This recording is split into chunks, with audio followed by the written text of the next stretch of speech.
150 வருஷமா இப்படி ஒரு அறை இருப்பது யாருக்குமே தெரியாது. அந்த அறைக்கு இப்போது வேலை வந்திருக்கிறது. 2008 வருடம் ஏப்ரல் மாதம் 15ஆம் தேதி விடியல் காலையில 2:48 ஓனி ஒரு அலறல் சத்தம்.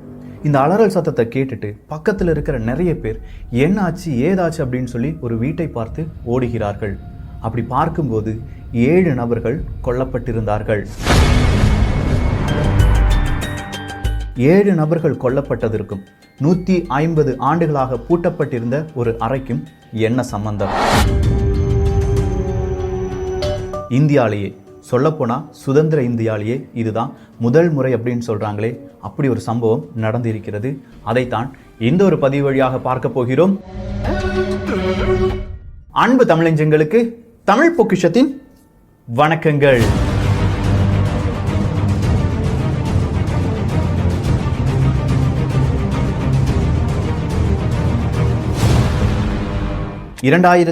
வருடம் எல்லாருமே தூங்கிட்டு இருக்காங்க.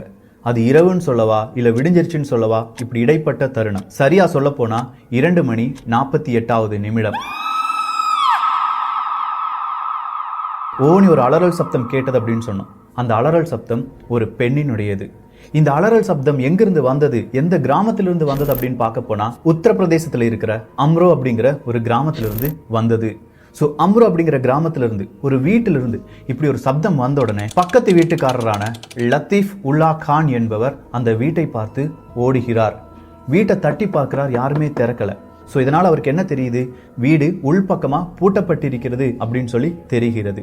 இந்த நேரத்திலேயே இன்னொரு பக்கத்து வீட்டுக்காரர் அந்த வீட்டுக்கு வந்து விட்டார். அவருடைய பெயர் ஹஸ்மத் ஹுசைன் என்பதுதான். ஸோ இந்த ஹஸ்மத் ஹுசைன் அவர்களும் லத்தீஃப் அவர்களும் சேர்ந்து அந்த வீட்டினுடைய கதவை உடைக்கிறார்கள். அப்படி உடைத்து வீட்டுக்குள்ள போறாங்க. அவங்க பார்த்தது மிக கொடூரமான ஒரு விஷயம் அப்படின்னு சொல்லலாம். ஒரு ரூம்ல 2 நபர்கள் கொல்லப்பட்டிருக்கிறார்கள். இன்னொரு ரூம்ல ஒரு 3 நபர்கள், அடுத்ததா வேறொரு அறையில் 2 மனிதர்கள், இப்படின்னு சொல்லி 7 நபர் கொல்லப்பட்டிருக்கிறார்கள். இந்த 7 பேருமே அந்த வீட்டை சேர்ந்தவர்கள் தான். ஆனா இப்படி கொல்லப்பட்டதுக்கு நடுவுல ஒரே ஒரு பெண் மட்டும் அவருடைய தந்தையை கட்டிப்பிடித்து மயக்க நிலைமையில் இருக்கிறாள். அவளுடைய பெயர் தான் ஷப்னம். ஷப்னம் மட்டும் சாகவில்லை. எல்லாருமே கேட்குறாங்க என்ன நடந்துச்சு அப்படின்னு சொல்லி. அந்த பெண் ஒரு தூக்கத்தில் இல்லாட்டி மயக்கத்தில் எந்திரிச்சு சொல்றாங்க, என்ன நடந்துச்சுன்னு தெரியல, நான் மேலே படுத்திருந்தேன், கீழே வந்து பார்க்கும்போது எல்லாருமே இறந்து கிடக்குறாங்க, ஏதோ விதமான சவுண்டு கேட்டுச்சு, கூரையிலேருந்து யாரோ கீழே குதிச்சாங்க, எங்கள் வீட்டில் இருக்கிற எல்லாரையுமே கொன்னுட்டாங்க அப்படின்னு சொல்றாங்க. ஷப்னம் இப்படி சொல்லும்போது நிறைய விதமான தகவல்கள் ஊர் முழுக்க பரவ ஆரம்பிக்கிறது. கரெக்டா 3:05 ஹசன்பூர் அப்படிங்கிற போலீஸ் ஸ்டேஷன்ல இருக்கிற போலீஸ் அதிகாரிகள் அங்க வந்துட்டாங்க. கிரைம் சீனை பார்க்குறாங்க. கிரைம் சீனை பார்க்கும்போது ஷப்னமுக்கு ஃபர்ஸ்ட் எய்ட் அப்படிங்கிறது கொடுக்கப்படுகிறது. இப்படி எல்லாமே ரொம்ப பரபரப்பாக போயிட்டு இருக்கும்போது இந்த செய்தி உத்தரப்பிரதேசம் முழுவதும் பரவுகிறது. இந்த செய்தி உத்தரப்பிரதேசம் முழுக்க பரவுவதற்கான காரணம் என்ன தெரியுமா? கொலை செய்யப்பட்ட நபர்கள், அது கொலை செய்யப்பட்டிருக்கும் விதம் அப்படின்னு சொல்லலாம். 7 நபர்கள் ஒரே குடும்பத்தை சார்ந்தவர்கள் அப்படிங்கிறத பார்த்தோம். அதுல 1 குழந்தை, வெறும் 10 மாதமே ஆன ஒரு குழந்தை. இன்னொருத்தவங்க ஒரு 16 வயசு இருக்கக்கூடிய ஒரு சிறுமி. அடுத்ததா தாய், தந்தை, அவங்களுடைய 2 மகன்கள், ஒரு மகனுடைய மனைவி மற்றும் அந்த மனைவியினுடைய சகோதரி. இப்படித்தான் 7 நபர்கள் கொல்லப்பட்டார்கள். 7 நபர்கள் அப்படின்னு சொன்னோம் பாத்தீங்களா? இதுல ஷப்னமினுடைய தாய், தந்தை தான் கொல்லப்பட்டாங்க. ஷப்னம்னுடைய சகோதரர்கள் தான் கொல்லப்பட்டு கிடந்தார்கள். அந்த சகோதரருடைய மனைவியும் கொல்லப்பட்டிருந்தால், அவங்களுக்கு பிறந்த 10 மாத குழந்தையும் கொல்லப்பட்டிருந்தது. மனைவியினுடைய சகோதரியும் கொல்லப்பட்டு கிடந்தார்கள். சோ இந்த கேஸ்ல அடுத்த கட்ட விசாரணை என்பது அந்த பக்கத்து வீட்டுக்காரங்க ஷப்னம் இந்த 3 நபர்களை மட்டுமே மையப்படுத்தியதாக இருக்கிறது. விடிய காலை 4 மணி எல்லாருமே போலீஸ் ஸ்டேஷனுக்கு வந்துட்டாங்க. போலீஸ் ஸ்டேஷனுக்கு வருவதற்கு முன்பாக அந்த சடலங்களை டபுள் சீல் பண்றாங்க. டபுள் சீல் அப்படிங்கிற ஒரு வார்த்தை ஏன் இங்கே பயன்படுத்தப்படுகிறது அப்படிங்கிறத தெளிவா பார்த்துக்கோங்க. ஒவ்வொரு சடலமும் வெவ்வேறு பொசிஷன்ல வெவ்வேறு அறைகளில் கிடந்தது. சோ அந்த பொசிஷன், அந்த அறை, இதை கவனிப்பதற்காக ஒரு சீல், ஒட்டுமொத்தமா வேறொரு சீல், இப்படி 2 சீல் செய்யப்பட்ட பிணங்களாக பிணவறைக்கு கொண்டு செல்லப்படுகிறது. அவங்களுடைய கழுத்துக்கள் எல்லாம் வெட்டப்பட்டிருந்தது. அதாவது 6 நபர்களுடைய கழுத்துக்கள் வெட்டப்பட்டும் அந்த பிஞ்சு குழந்தையினுடைய கழுத்து நெரிக்கப்பட்டும் கொல்லப்பட்டிருந்ததாக சொல்கிறார்கள். இப்போ பிணவரைக்கு போயிட்டாங்க. அங்க போஸ்ட்மார்ட்டம் என்பது ஸ்டார்ட் ஆகுது. இந்த போஸ்ட்மார்ட்டத்தை 2 டாக்டர்ஸ் செய்றாங்க. ஒரு டாக்டர்னுடைய பெயர் தீவன் ராம், இன்னொரு டாக்டர்னுடைய பெயர் RP சர்மா. போஸ்ட்மார்ட்டம் முடிஞ்சிருச்சு. போஸ்ட்மார்ட்டம் முடிஞ்சு போஸ்ட்மார்ட்டம் ரிப்போர்ட் வெளியில வருது. காவல்துறை அதிகாரிகள் அதை வாங்கி கொள்கிறார்கள். அப்படி வாங்கி அதை படிக்கிறாங்க. படிக்க படிக்க படிக்க நெஞ்சம் பதறுகிறது. கொலை செய்வதற்கு முன்பாக எல்லா மனிதர்களுக்கும் காயம் என்பது ஏற்பட்டிருக்கிறது. அவங்களுடைய குடலில் சின்னதா ஒரு வீக்கம் இருந்ததை பார்க்கிறார்கள் இந்த மருத்துவர்கள். இந்த வீக்கம் எப்படி வந்திருக்கலாம் அப்படிங்கிற ஒரு கேள்வி வருது. இப்படி வீக்கம் வரணும்னா அவங்க ஏதாவது மாத்திரை இல்லாட்டி ட்ரக்ஸ் எதையாவது பயன்படுத்தி இருக்க வேண்டும் அப்படின்னு சொல்றாங்க. ஒருவேளை அது போதைப் பொருளாக இருக்கலாம், அப்படி இல்லையா தூக்க மாத்திரையாக இருக்கலாம் அப்படின்னு சொல்லி போஸ்ட்மார்ட்டம் ரிப்போர்ட் வெளியில வந்துருச்சு. ஸோ இந்த போஸ்ட்மார்ட்டம் ரிப்போர்ட்டுக்கு தகுந்தது போலவே சரௌண்டிங்ஸில் என்னெல்லாம் கிடைக்குது அப்படிங்கிறத இந்த போலீஸ் அதிகாரிகள் தேட ஆரம்பிக்கிறார்கள். அந்த கிரைம் சீன்லேருந்து எடுக்கிறாங்க. இப்படி எடுக்கப்படும் போது ஒரு தூக்க மாத்திரையினுடைய ஒரு அட்டை, அதில் எந்த மாத்திரையுமே கிடையாது, 10 மாத்திரையும் பயன்படுத்தப்பட்ட ஒரு அட்டை. அடுத்ததா இரத்த கரைகள், பெட்ஷீட், சின்ன சின்ன கயிறு, இதை எல்லாத்தையுமே பறிமுதல் பண்றாங்க. மோப்ப நாய்கள் வரவழைக்கப்படுகிறது. மோப்ப நாய் மோப்பம் பிடித்து ஒரு இடத்துக்கு போகுது, அங்க போய் நிக்குது. அப்படி நிற்கும் போது அங்கே ஒரு இரத்த கரை படிந்த சட்டை என்பது கிடைக்கிறது. இந்த இரத்த கரை படிந்த சட்டை ஒரு குளத்துக்கு கிட்ட இருந்து கிடைக்குது. ஸோ குளத்துக்குள்ள ஏதாவது இருக்கா அப்படின்னு சொல்லி தேடி பார்க்குறாங்க. ஒரு கோடாரி என்பது கிடைக்கிறது. போஸ்ட்மார்ட்டம் ரிப்போர்ட்லையும் கூர்மையான ஒரு ஆயுதத்தால் கழுத்துக்கள் வெட்டப்பட்டிருக்கலாம், பல முறை வெட்டப்பட்டிருக்கலாம் அப்படின்னு சொல்லியிருக்காங்க. ஸோ கோடாரி தான் இந்த கொலை செய்வதற்கான ஆயுதமாக பயன்படுத்தப்பட்டது. அந்த சட்டை தான் கொலையாளி பயன்படுத்தியது. அப்படின்னா கொலைகாரர் யார்? கேள்விகள் நாலா பக்கமும் சிதறுகிறது. ஷப்னாம் ஒரு ஆசிரியை, 2 MA பட்டம் எடுத்தவங்க, ஜியோகிராஃபில இங்கிலீஷ்ல இப்படி MA பட்டம் எடுத்தவர்கள். இந்த ஃபேமிலி ஒரு வெல்த்தியான ஃபேமிலி. கொலை செய்யப்பட்ட தாய் தந்தை அப்படின்லாம் பார்த்தோம் பாருங்க, அதுல தந்தை ஒரு ஆசிரியராகவும் நிறைய பேருக்கு நல்லது செய்யக்கூடிய ஒரு மனிதராகவும் இருந்தார். ஒரு ரொம்பவே ஃபேமஸான ஒரு குடும்பம் அப்படின்னு சொல்லலாம். குடும்பத்துல நிறைய சொத்து இருக்கு. இந்த சொத்துக்காக யாராவது இவங்களை கொன்னிருப்பாங்களா அப்படிங்கிற ஒரு கோணத்திலும் விசாரணை நீள்கிறது. ஷப்னாம் பக்கமும் இந்த விசாரணை வருகிறது. நீங்க மட்டும் ஏன் மேலே போய் படுத்தீங்க அப்படிங்கிற கேள்வியை கேட்குறாங்க. புழுக்கமா இருந்தது, நான் மேலே போய் படுத்தேன். அப்போ சின்னதா மழை பெய்தது, அதன் காரணமாக நான் கீழே வந்தேன். அப்படி கீழே வரும்போது தான் இப்படி இறந்து கிடக்கிறத பார்த்தேன். அப்பதான் நான் சப்தம் கொடுத்தேன் அப்படின்னு சொல்றாங்க ஷப்னாம். இதை மறுக்கிறார்கள் போலீஸ் அதிகாரிகள். விசாரணை சூடு பிடிக்குது. ஷப்னாம், நீங்க தான் உங்களுடைய பேரண்ட்ஸையும் இந்த குடும்பத்தில் உள்ள எல்லோரையும் கொன்றீர்கள், என்ன காரணம் அப்படின்னு சொல்லி கேட்குறாங்க. ஷப்னாம் சொல்றாங்க, நான் கொல்லல, சலீம் அப்படிங்கிறவன் தான் கொன்னான், அவன் தான் என் வீட்டுக்குள்ள வந்தான் அப்படின்னு சொல்லிட்டாங்க. ஏன்னா 2வது தினம் விசாரணை நடைபெறுகிறது. வேற வழி இல்லாம சலீம் அப்படிங்கிற ஒரு கேரக்டர் உள்ள வருது. சலீமை பிடிக்கிறாங்க. சலீம் யார் அப்படின்னு பார்த்தா வெறும் 8ஆம் கிளாஸ் கூட பாஸ் ஆகாத ஒரு பர்சன், எந்த வேலையும் கிடையாது. ஸோ சலீம் அவங்க வீட்டுக்கு ஏன் வந்த அப்படிங்கிற ஒரு கேள்வியை கேட்கும்போது சலீம் சொல்றான், ஷப்னாம் தான் என்னை வரவழைத்தாள், அதன் காரணமாகத்தான் நாங்க போனேன், நாங்க 2 பேரும் சேர்ந்து தான் 7 மனிதர்களையும் கொன்றோம் அப்படின்னு சொல்றாங்க. ஷப்னாம் சலீம் காதல் கதை ஆரம்பமாகிறது.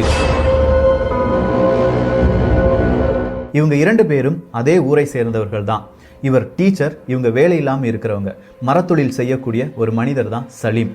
இவங்க 2 பேருக்கும் காதல் வந்திருக்கிறது. குடும்பம் சார்பாக இவர்கள் நண்பர்கள், உறவுமுறை சார்பாக அண்ணன் தங்கச்சி அப்படிங்கிற ஒரு ரிலேஷன்ஷிப் வரும்.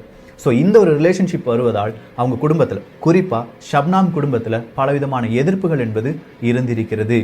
ஷப்னாம் ஒரே ஒரு முடிவுக்கு வந்துட்டாங்க, இவங்களை கொன்னுட்டு அதன் வழியாக கிடைக்கக்கூடிய சொத்தை வைத்து ஷப்னாமும் சலீமும் நல்லபடியாக வாழலாம் அப்படிங்கிறது தான் இவங்களுடைய கணக்கு. இந்த கணக்குக்கு கரெக்டாக நாள் குறித்தார்கள்.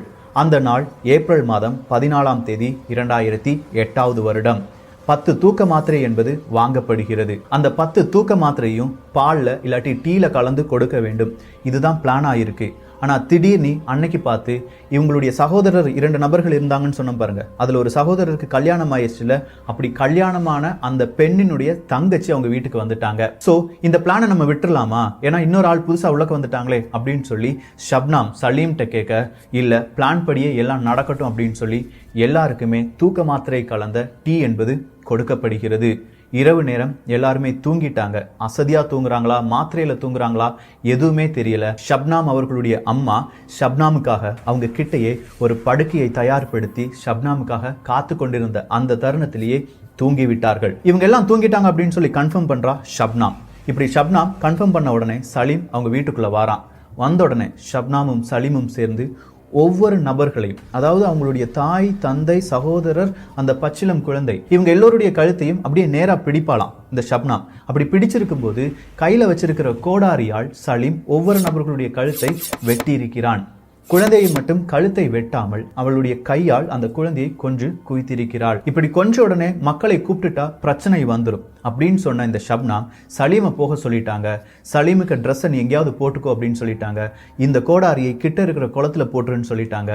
கொஞ்ச நேரம், அதாவது பல மணி நேரம் அந்த பிணங்களுடன் அவள் ஒன்றாக இருந்திருக்கிறாள். அதன் பிறகு கொஞ்சம் விடிஞ்ச மாதிரி இருந்த உடனே எல்லா மனிதர்களையும் அவளுடைய கூக்குரலால் அழைத்தாள். இப்போ கைது பண்றாங்க ஷப்னாம. கைது செய்யப்படும் போது அவளுடைய வயிற்றில் 7 வார சிசு என்பது இருந்ததாம். அதே குழந்தை டிசம்பர் மாதம் 2008 வருடம் ஜெயில வச்சே பிறக்கிறது. 2 பேருடைய குற்றம் என்பது நிரூபிக்கப்பட்டது. அப்படி நிரூபிக்க எடுக்கப்பட்ட சாட்சியங்கள் என்ன அப்படின்னு பார்த்தா, கோடாரி, ஷர்ட், இந்த சலீம் பெயரில் எடுக்கப்பட்ட சிம் இவங்களுடைய வீட்டில் இருந்து கிடைத்திருக்கிறது. வீடு உள்பக்கமாக பூட்டப்பட்டிருந்தது. கிட்ட இருக்கிற மெடிக்கல் ஷாப்ல இருந்து தான் தூக்க மாத்திரை என்பது வாங்கப்பட்டிருக்கிறது. இப்படி எல்லா டீடைல்ஸையும் கலெக்ட் பண்ணிட்டாங்க. சோ இந்த டீடைல்ஸை வச்சு வழக்கு என்பது தொடரப்படுகிறது. 2010 வருடம் கிட்டத்தட்ட 100 நாட்கள் விசாரணை நடைபெறுகிறது. 629 கொஸ்டின்ஸ் 29 நபர்களிடம் கேட்கப்பட்டு இவர்களுடைய தண்டனை உறுதி செய்யப்படுகிறது. இவங்களுக்கு மரண தண்டனை கொடுக்கப்பட வேண்டும், அதுவும் ஷார்ட் மரண தண்டனையாக இருக்க வேண்டும், 29 செகண்ட் மரண தண்டனையாக இருக்க வேண்டும் அப்படின்னு சொல்லி தீர்ப்பை சொல்கிறார்கள். இந்த தீர்ப்பை எதிர்த்து ஹைகோர்ட்டுக்கு போறாங்க ஷப்னாம், சலீம். அங்கேயும் இவர்களுடைய தண்டனை உறுதி செய்யப்படுகிறது. சுப்ரீம் கோர்ட்லையும் இவர்களுடைய தண்டனை உறுதி செய்யப்படுகிறது. 2021 தான் இந்த தண்டனை உறுதி செய்யப்பட்டு இப்போ அவங்களுக்கு மரண தண்டனை கொடுத்தே ஆக வேண்டும் அப்படின்னு சொல்றாங்க. இப்படி மரண தண்டனை கிடைத்துவிடும் அப்படின்னு சொன்ன உடனே குடியரசுத் தலைவருக்கு ஒரு கருணை மனுவையும் எழுதுகிறார்கள். ஷப்னாம், சலீம் யாருடைய பெயரில் என்று கேட்டால், இவங்களுக்கு ஒரு குழந்தை பிறந்தது பாருங்க, அந்த குழந்தையின் பெயரில் என்னுடைய தாயையும் என்னுடைய தந்தையையும் விடுதலை செய்து விடுங்கள், அவர்கள் செய்தது தவறுதான், ஆனா என்னை நினைத்து மன்னித்து விடுங்கள் அப்படிங்கிற ஒரு கருணை மனு செல்கிறது. அந்த கருணை மனுவை நிராகரிக்கிறார் குடியரசுத் தலைவர். அவங்களுக்கு இப்போ தண்டனை உறுதி செய்யப்பட்டிருக்கிறது. இந்திய வரலாற்றிலேயே சுதந்திரத்துக்கு பிறகு ஒரு பெண் தூக்கிலிட்டு கொல்லப்பட போகிறாள் அப்படிங்கிற செய்தி இன்னைக்கு வைரலா பேசப்படுகிறது. அந்த பெண் தான் ஷப்னாம். கிட்டத்தட்ட 1870களில் உருவாக்கப்பட்ட ஒரு அறை, பெண்களை தூக்கிலிடுவதற்கான அறை. அந்த அறையை பற்றி யாருக்குமே இதுவரையிலும் தெரியாதான். மதுரா சிறைச்சாலையில் தான் இப்படி ஒரு அறை இருக்கிறது. அந்த அறையில் தான் ஷப்னாமை தூக்கிலிட போகிறார்கள். என்னைக்கு தூக்கில் போட போறாங்க அப்படிங்கிற டேட் இன்னும் சொல்லப்படவில்லை. ஆனால் அவங்களுக்கு தூக்கில் போட வேண்டிய எல்லா விதமான விதிமுறைகளும் கையாளப்படுகிறது. குறிப்பாக இந்த கயிறு வாங்குறது, கயிறு எவ்வளோ நீளமாக அவங்களுடைய எடைக்கு தகுந்தது போல 29 செகண்ட்ல அவங்களுடைய உயிர் போக வேண்டும். இப்படி எல்லாமே கச்சிதமாக செய்யப்படுகிறது. சுதந்திர இந்தியாவில் முதல் பெண் தூக்கிலிடப்பட போகிறாள். ஆனால் இவளை தூக்கில் மட்டும் போட்டா போதுமா? கிடையாது. இதை விட நரக தண்டனை ஏதாவது இருந்தால் கண்டிப்பாக கொடுக்க வேண்டும் அப்படின்னு சொல்லி ஒவ்வொருடைய மனதும் ஏங்குகிறது. ஆனா அதை கடவுள் பார்த்து கொள்வார் என்கிற ஒரு நம்பிக்கை நம்முள் இருக்கட்டும். அவங்க செஞ்ச தவறுக்கு தண்டனை அனுபவிக்க போகிறார்கள். 2 நபர்கள் வாழ்வதற்கு 7 நபர்கள் கொல்லப்பட்டார்கள். தன்னுடைய தாய், தந்தை, சகோதரர், சகோதரருடைய மனைவி, அதனுடைய குழந்தை இப்படின்னு சொல்லி இவ்வளோ பெரிய கொலையை செய்த இவள் ஒரு பெண்ணா? நிச்சயமாக பிசாசு, பேய் அப்படிலாம் சொல்றோம்ல, அதனுடைய மறு உருவமாக கூட இருக்கலாம். ஷப்னாம் இந்த பெயரையே உத்தரப்பிரதேசத்தில் இருக்கிற பல வில்லேஜஸ், கிராமங்கள்ல இருக்கிற மனிதர்கள் அவங்களுடைய குழந்தைக்கு போட மாட்டாங்களாம். அந்த அளவுக்கு இந்த பெயரை வெறுக்கிறார்கள். நானும் வெறுக்கிறேன். ஷப்னாம் அப்படிங்கிற பெயரை கிடையாது, அந்த பெயர் கொண்ட அந்த பெண்ணை. உங்களுடைய கருத்துக்கள் என்ன? இப்படிப்பட்ட ஒரு கொடூரமான செயல் நடந்தும் 2008 நடந்தது, 2021 தீர்ப்பு வந்திருக்கு. ஆனால் இன்னும் அந்த தீர்ப்பு நிறைவேறவில்லை. சீக்கிரமாக நிறைவேற்றப்படும் அப்படின்னு சொல்லியிருக்காங்க. இதை எதிர்த்து மேல்முறையீடு அப்படின்னு சொல்ற நம்முடைய சட்டம், இதில் இருக்கக்கூடிய சிக்கல்கள், ஏன் இவ்வளவு பெரிய தாமதம்? 7 மனிதர்களுடைய ஆத்மா அப்படி இல்லையா, நினைவுகள், இவளை சும்மா விடுமா? உங்களுடைய கருத்துக்கள் இங்கே வரவேற்கப்படுகின்றன. இந்த ஒரு காணொளி பற்றிய உங்களுடைய கருத்துக்கள், இந்த கருத்துக்கள் அப்படின்னு சொல்லும் போதே இதே மாதிரி குற்றம் செய்ய வேண்டும் அப்படின்னு சொல்லி யார் மனதிலாவது எண்ணங்கள் இருந்தால் இன்றைக்கே நிப்பாட்டி விடுங்கள். உங்களை வளர்த்த பெற்றோர்கள், உங்களுடைய சகோதரர்கள் உங்களுடைய சுய லாபத்திற்காக கொல்லப்பட வேண்டியவர்கள் கிடையாது. கள்ளக்காதலால் பலவிதமான சீர்கேட்டில் இந்தியாவும் இப்போது சென்று கொண்டிருக்கிறது. அதற்கு ஒரு முடிவு கட்டப்பட வேண்டும் என்றால் உங்களுடைய குற்றத்திற்காக பல நபர்களை இரையாக்கி விடாதீர்கள் அப்படிங்கிற ஒரே ஒரு கோரிக்கை தான். இந்த ஒரு காணொலி பற்றி உங்களுடைய கருத்துக்கள் இங்கே வரவேற்கப்படுகின்றன. எல்லோரும் தமிழ் பொக்ஷத்தில் இணைந்திருங்கள். தமிழ் பொக்ஷம் சேனலை சப்ஸ்கிரைப் செய்யாத தோழர்கள் தோழிகள் தயவுசெய்து சப்ஸ்கிரைப் பண்ணிக்கோங்க. நல்லதை பகிர்ந்து நல்ல சமுதாயத்தை உருவாக்குவோம். நன்றி, வணக்கம்.